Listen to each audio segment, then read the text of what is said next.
Hey, Riverland College, Jeff Johnson here. Good to see you, Comp 1. So, I'm having some struggles lately with technology. I'm sure it's just piteous for you to watch a 60-year-old guy try to be cool with tech gear. And yet I still don't have this going yet, but it's going to be coming. And I made just a really basic and ridiculous mistake. I recorded a video for you, and I couldn't figure out at St. John's University why it was taking so long to upload, and I came home and uploaded it and didn't really study it too carefully. Just sort of threw it up on the internet, and I gave it a look. And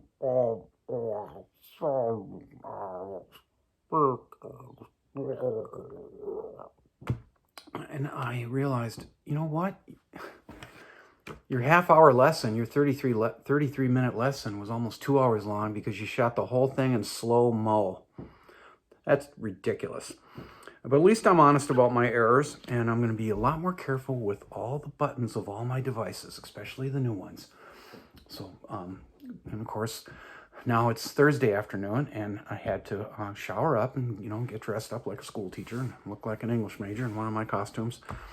And I'm going to take another shot at it. So maybe my question would be, well, how can I make this lesson even better? And how about if I just get going? I hope you're all well down there. I've got a couple observations about life, very different observations. Good classes are about life, the madness of being alive, the miracle of it. It is a miracle. So good. Life is so good. But I want to talk a little bit about, again, two very different things. A brief comment on the virus, if you'd be okay with that. And I'd also like to, I decided that this week would be the week that I follow a tradition that I've established, which is a call for volunteers. We need you volunteering in the towns and the communities that you live in. We need your help. And I'm going to spend some minutes talking about that. I bet some of you are already doing it. You've done it before. And only recently in my life have I figured out how important it is. So I got a couple of comments on that. I've got a poem by Anders Carlson-Wee, the brother of Kai Carlson-Wee, whose poem so many students enjoyed the other day, along with that video. And then we'll resume your rhetorical training. And maybe the improvement I can make is, instead of using these crap 5x7 cards, look at it, looks like a little mouse tour at that. Maybe I can at least take a shot at using my whiteboard. It's not mounted yet. I'm just so overwhelmed and behind on everything. My son will help me, I hope, before he moves out today, for the first time to begin his independent life. But I can tilt it against the wall there where I'm going to put it, and maybe do a little scratching around with a marker. And let's hope it's not a permanent marker, right? So here's the thing. If you're like me, and I know you are, I know some of you are probably wondering, well, when is COVID going to touch my life? When might it go after someone I love? Maybe a friend, maybe a family member. And it's hovering a little bit more close to me lately. My Uncle Don got it out in Wisconsin. He's 89 years old. His stomach got upset for a couple of days, and then he was fine. At 89, I thought it would kill him dead. And he went right back to, sorry, that blipped in from my colleague Brandy. He went right back to dying of Alzheimer's. It is busy here as it is down in Mower County, because we have meatpacking plants here too. We've got, I think we're upwards of 3,500 cases in Stearns County, squarely in the middle of Minnesota. And it's hit a friend of mine, Steve St. Marie, who's in my parish. I was just standing at an outdoor mass with him not too long ago. He's a nurse in a nursing home where the virus is angry and going down the hall like a fire. And so I dropped off some supplements for him to help him. Glutathione and N-acetylcysteine are magic bullets. The research proves it. Clinical research proves it. No, I didn't go into his home. I put him on his doorstep, and then I ran like a coward. So he's on my thoughts today. And the numbers can obscure it, right? Every single number represents a human life, like our lives. And regarding volunteering, I was heartened again now yesterday morning, as I remake this video today again. I was heartened. My heart was warmed because I asked my online live Zoom classes, hey, how many of you are volunteering? How many of you are helping out in your communities or have helped out or even thinking about it. And again, a bunch of hands went up in the air. And I asked for a few examples, and I had 3 or 4 students from each class let me know, well, hey, I'm volunteering at an animal shelter, or I'm volunteering at a center. Somebody said, a young woman said that she works for free at a center for teens who are depressed or suffering from anxiety. And it was really, again, encouraging for me to see that. And every semester, in recent years anyway, I bring this up. Please consider volunteering in your towns and in the communities that you live in.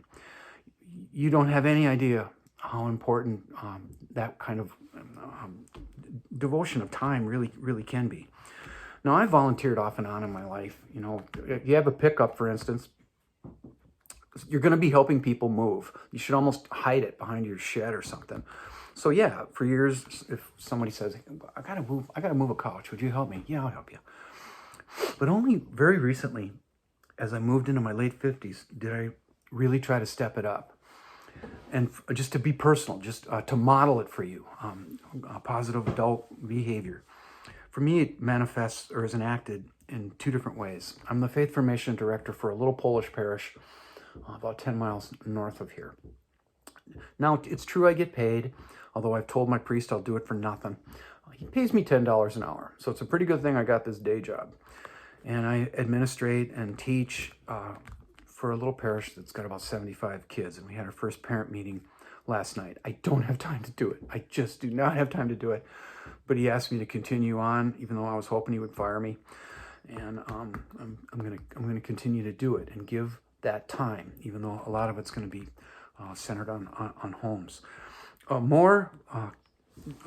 Another way, a second way that I've been volunteering, although it's paused with the pandemic.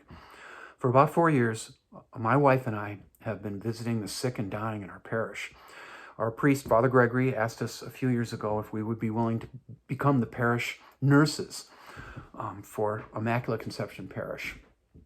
And I'm going to be honest with you, at first I did not want to do it. I would rather not be around sick people if I've got a choice. I like being around young, people who are, in good health. At first, it was very, very, very difficult for me to go into farms where the shut-ins were, to go into nursing homes, to go into independent living centers, where these people are suffering a solitude and a loneliness that is actually an epidemic planet-wide. So many elderly people go days, even weeks, without hearing from other people, and maybe that's where we're all headed. I remember we help people die. You got to have hobbies. And I remember, I'm almost done with this segment, after we helped our first customer, so to speak, die, Mary Larkey. It was 4 nights in a row at a hospice south of St. Cloud called Quiet Oaks. When we got out to the truck after the 4th night, and I was horrified by it. I said to my wife, okay, Father Gregory said that this would be a marriage thing, that we'd become stronger as a couple. Could we have tried golf? Did we give bowling enough of a chance? There'd be, we could have joined a league. There'd be pizza and cold beer. What are we up to? And I'm happy to report to you that after about a half a year into it, I just got comfortable with it. My heart just opened to it. And I just started whipping into these farmhouses and nursing home rooms like I owned them. And it doesn't smell very good, and it's often kind of a mess. But I have come to find it a very important part of my life, and I can't wait to get back to it, to visiting the elderly. Because you know what? They're full of stories, and that's what I'm after. I'm in it for the stories. And all you have to do is say to an 85-year-old guy, tell me how you met your wife. And then they start in on the story. So think about that. Think about giving of your time. Now, here's an idea. Now, this sounds pretty obvious, that we've got to look after one another and help one another. Here's an idea that you might not see coming. Don't volunteer hoping that you'll get something out of it. Don't. That's a mistake. Saying kind of a spiritual thing here, but I won't take you too far into it. Because of the way my head is wired, I've said a series of particular prayers that make certain that every grace I earned on this planet is taken from me and something better is done with it. Doesn't mean I don't pray for myself, but don't volunteer thinking you're going to get something out of it. That's a special and catastrophic mistake. You should never go into a church or a social gathering or a community hall, whatever, any kind of gathering, thinking, what am I going to get out of this? I wonder what I'll get out of this. Ask yourself, what can I bring to this situation, to this moment where I'm going to help someone out for a little while? Expect nothing, and you'll get everything. And I know that's kind of strange. So we've covered that, and I'm 10 minutes in. I think I'll just keep going here. I asked my students yesterday when I read this poem, Dynamite, sort of the title track from this little book that Anders Carlson-Wee came out with a couple years ago. I said, how many of you Zoomsters, when you were little, we played games, right? We played baseball and soccer, etc. I asked them, how many of you grew up in a neighborhood like I did, where you were always inventing these crap games and improvising the rules that you would make up on the spot? And some people really smiled. I took them straight back to when they were little and when they did that. And I said, for all of you, you're about to be made happy. Anders Carlson-Wee, Dynamite. My brother hits me hard with a stick, so I whip a choke chain across his face.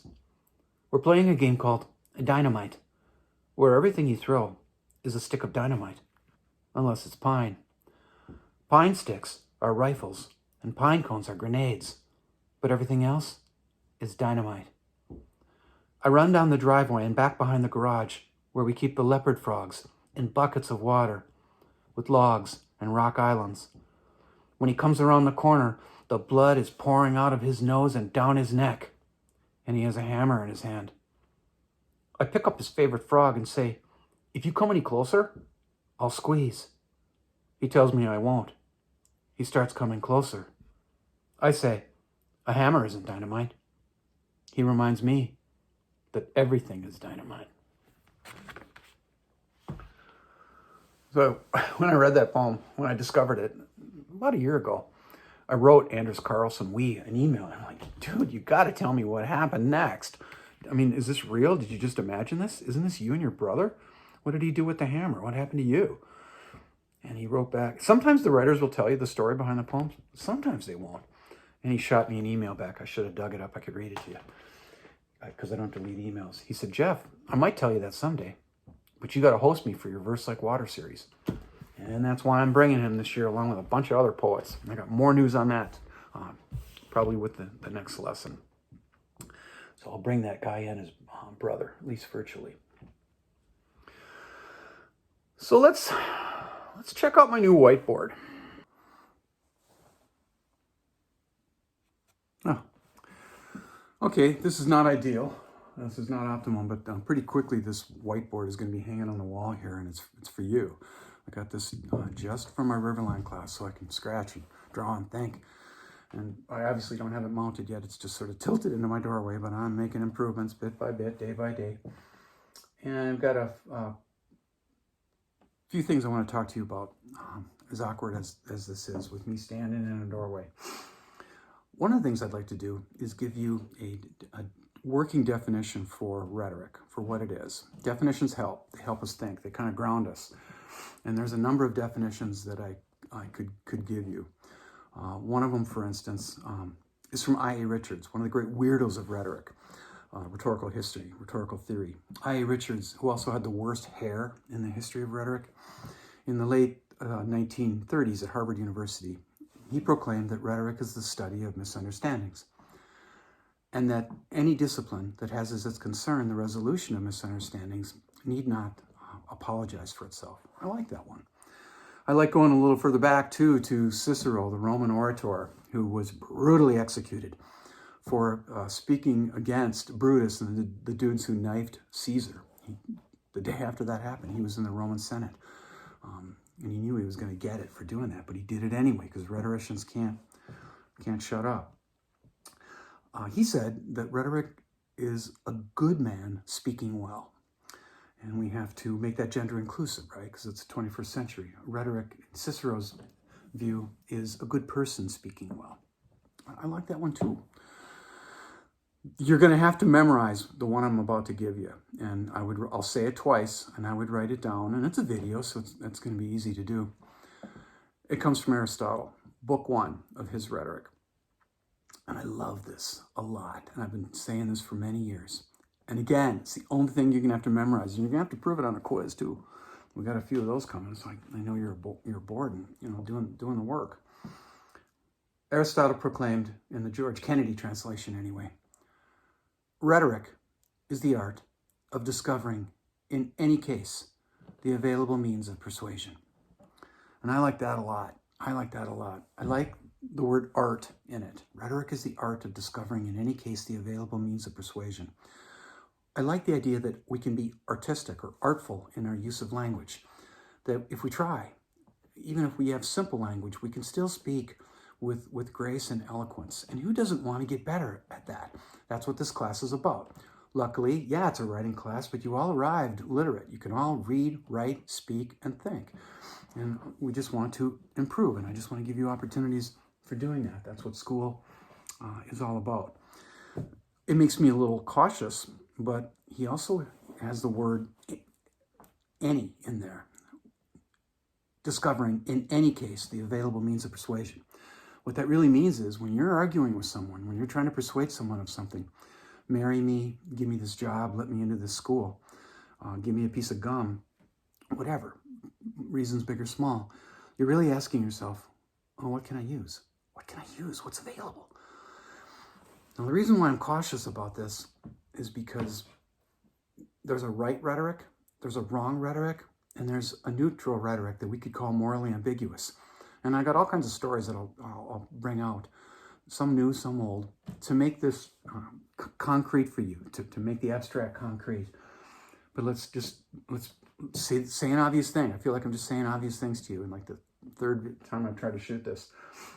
We all need to behave with language. We all have an awesome responsibility to use language properly, ethically. And I'm on no high horse here. Everyone in this course, and it includes me, has used language destructively. Maybe you've lied. Maybe you've hurt people. I would love to tell you that I've never done it, but I have thrown words just to watch them burn. And we mustn't do that. We must behave with language properly. And we have staggering examples of people who didn't do that. Very few people know, for instance, and I hate to bring them up, and I may never bring them up again, Adolf Hitler, who I'm sure is in a pretty warm place right now. Not too many people know that he had only a few books when he was a crappy watercolor artist that got thrown in prison for a while. He only had a few books in that cell.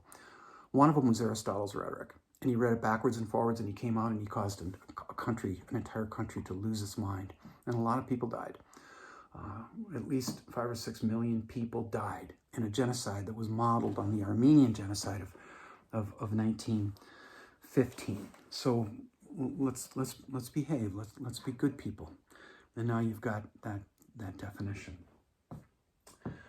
Now, this obviously is interactive. You're looking at a middle-aged man standing in a doorway with a whiteboard that's not hung up yet, trying to make sense of myself. But the way to do it is I can report on what I did yesterday with the next segment that I want to talk about. Yesterday, into a Zoom meeting, I said, and I've done this before many times, I said, okay, Zoomsters, who in this room can tell me where you get your ideas? Where are they from? And the students just sat there blinking. They were just stuck. And then I started picking them out, right? It's not like in class you can just call on them, but in Zoom you put the cursor over their little head and you can see their name, and it's hard to learn names in Zoom. I said, Aiden, where do you get your ideas from? Football player. He said, I've never really thought about this before. And after a while, he started pulling it together and coming up with answers. And somebody admitted, I get a lot of my ideas from TV and from movies. I said, that's fine. That's a fine answer. Another student said, I get a lot of my ideas from my family and my friends, people I love. I said, that's a good answer too. And let's think about what I was really asking them about. I was asking a bunch of 16 and 17-year-olds to think about consciousness, to think about thinking. And they were taken aback by that. And that's kind of what this segment is about here.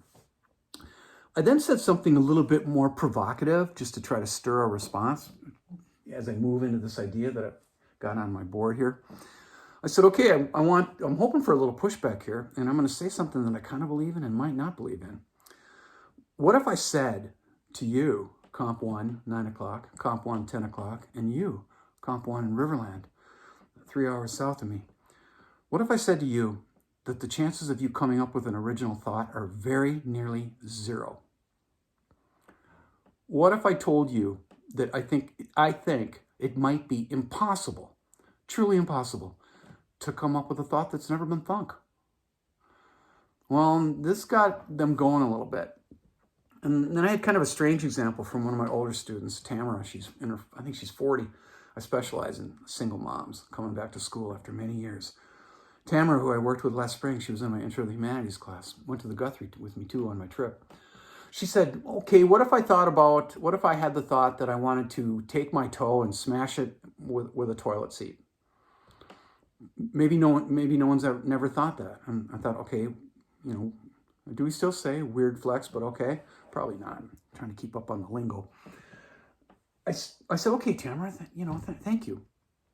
But let me just move into this idea. The Rhetoric has 5 houses. From Plato, I get this: invention, arrangement, style, memory, and delivery. And we're going to devote part of a class to taking on all 5 of those houses, although the last 2 are sort of the territory of speech acts. What we're talking about today is invention. Invention is the process through which you get your topics for speaking and for thinking. And it's okay if you thought of like inventors, like Thomas Edison. Invention is something you do all the time, whether you're aware of it or not. When you go over to somebody's house for dinner, you just can't sit there and eat their food silently. You've got to talk. You've got to start up a conversation and do what in Minnesota we call visiting. And it's at its best when it's in a kitchen, especially out in the country. I love visiting with people. You got to do it pretty quickly, not soon, because I'm super behind on writing. I buried myself, and I got to get out of that hole. There'll be no journals this week. We'll pause that. Pretty soon I'm going to say, hey, I want you to write a persuasive paper. Then you're going to go, wow, I need a topic, right? So here's the thing, and this might seem a little bit weird to you. The word topic actually goes back to the Greek, and I know you can't see this very well because I kind of sucked at writing it, but topic comes from a Greek word which means topoi. The word was topoi, and topoi means place or locale. And this is really an interesting idea to me. Here's what the Greeks believed. Let me draw a little man.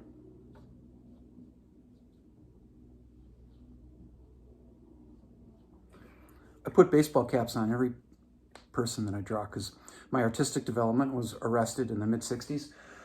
My mom has piles of drawings I did back then, and everybody is wearing a baseball cap. Everyone. I put a baseball cap in every one of them. I'm still doing it. So this is obviously an orator who's got some people that he's speaking to. And this is obviously a storehouse or a pole barn. And here's what the Greeks really believed. The Greeks believed that it really was impossible for anyone to speak or write about something that had never been spoken or written about before. And they actually had this thought that the concept was the muse, man. You invoke the muse. If you were an orator, a public speaker, or even better, a poet, they believed that in the moment it came time for you to create discourse, that your soul would actually leave your body, like for a split second, and it would fly away to heaven, where everything is perfect. And the Greeks believed that there was a kind of a storehouse, sort of, so to speak, a rhetorical storehouse, where what resided were all the things that you could talk about or write about. And it sounds kind of quaint. They thought your soul would fly there, bring the topic back to earth, and you would talk about it for a moment. And then when you were done, the topic would fly back to heaven so other people could use it, so to speak. And that's an interesting idea. So the thing is, when I read about this for the first time as a graduate student, I thought, oh, how quaint, how arcane. What an old-timey idea. Good thing that's not true anymore. And I got to make another thing clear here too. As the centuries went by, we came to have something known of as commonplace topics. That's the idea that I thought was quaint. I thought, no way, there's no way that's true. That's just, old way of thinking about things. And then I started teaching freshman composition, which is what we used to call it, at St. Cloud State University, about 1985-86. I remember walking into Eastman Hall and saying, okay, I want a persuasive paper, I want 800 words, 5 to 7 paragraphs, make a claim, back it up, keep the rhetorical appeals balanced. And I took the papers home, spit up out of an old dot matrix printer. You could visit those in museums. And I started grinding through the papers. And pretty quickly, I was realizing they all kind of felt like the same paper. And back then, we didn't have PSEO, right? In the olden days, you kind of started college at 18. I did. And so I had a room full of generally 18-year-olds, although I can still see the face of an older African-American woman that was in that first class I ever taught at a college level. Her name was Susie. Can't remember anyone else in there but her. And the topics were, maybe you can guess, abortion, which I'd rather not read about, abortion, euthanasia, drinking age, gambling age, driving age, etc. Oh, okay. And I gift wrapped a bunch of B's, more or less, gave back the papers. And back then, we used to call MnState MnSCU, Minnesota State College and University System. You don't need to know that. But it was on a quarter system. They went by pretty quick, too, 10 weeks. You teach a class, 10 weeks later, more students would come at you. So when winter quarter happened, I went into the room and I said, okay, write a persuasive paper, 800 words, 5 to 7 paragraphs. Good luck. Papers came at me and, pretty much the same topics. Abortion, euthanasia, drinking age, driving age, gambling age, legalization of weed. And I thought they're the same papers I just read in the fall.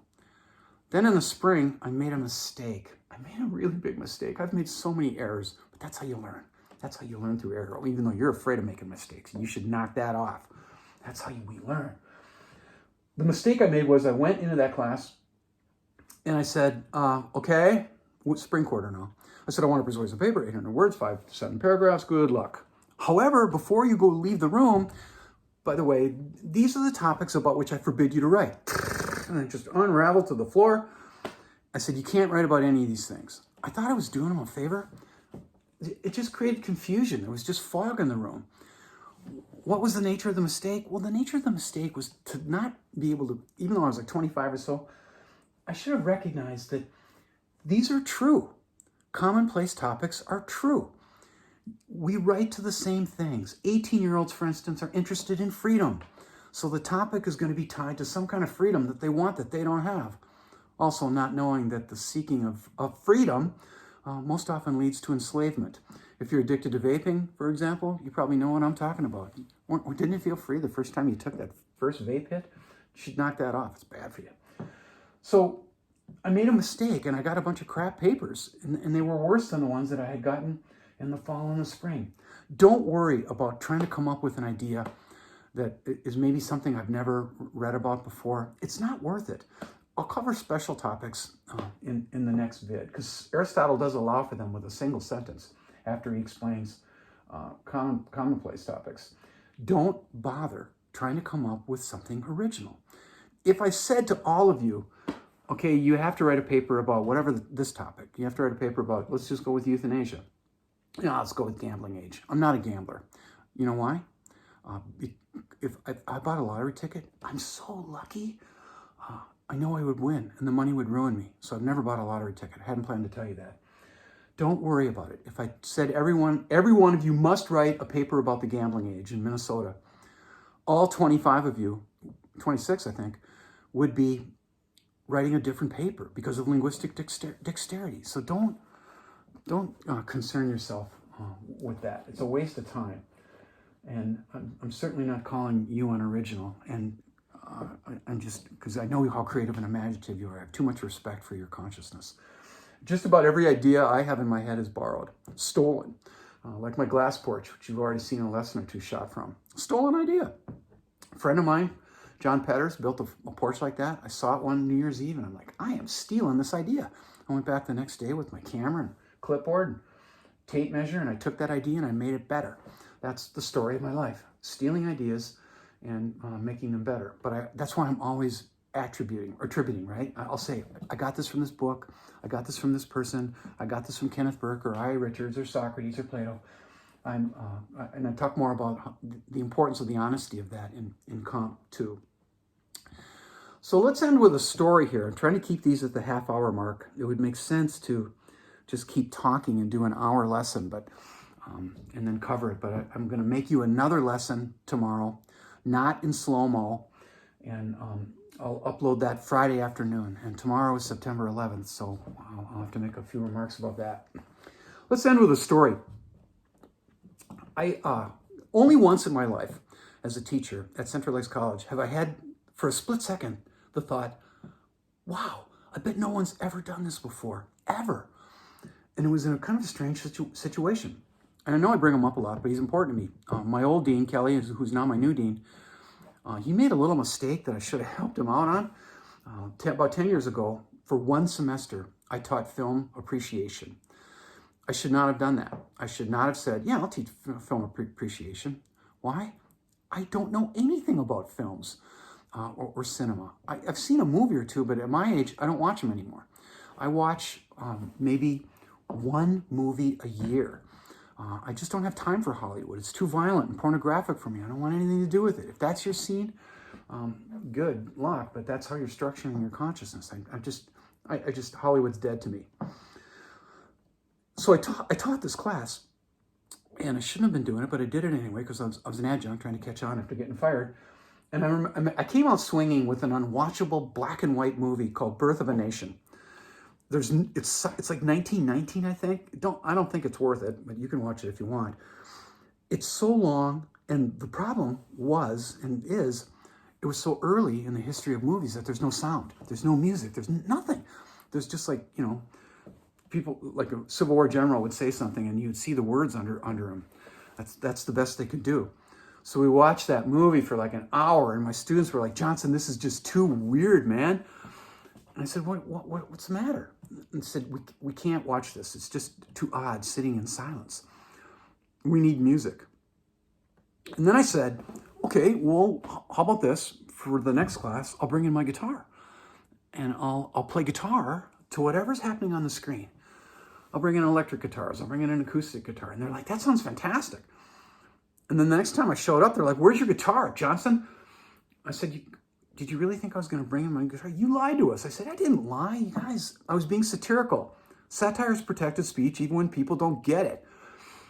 And they're like, and they put their foot down kind of playfully, but it almost felt like a mutiny. They said, we're not watching this unless we have some kind of music. I'm like, fine. So I took my little crap iPhone 4. It was my first cell phone.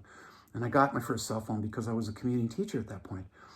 And I took out my iPhone, I started up the movie, and I played an elegant album called One Quiet Night by the greatest living jazz guitarist in the country, Pat Metheny. And it was just perfect.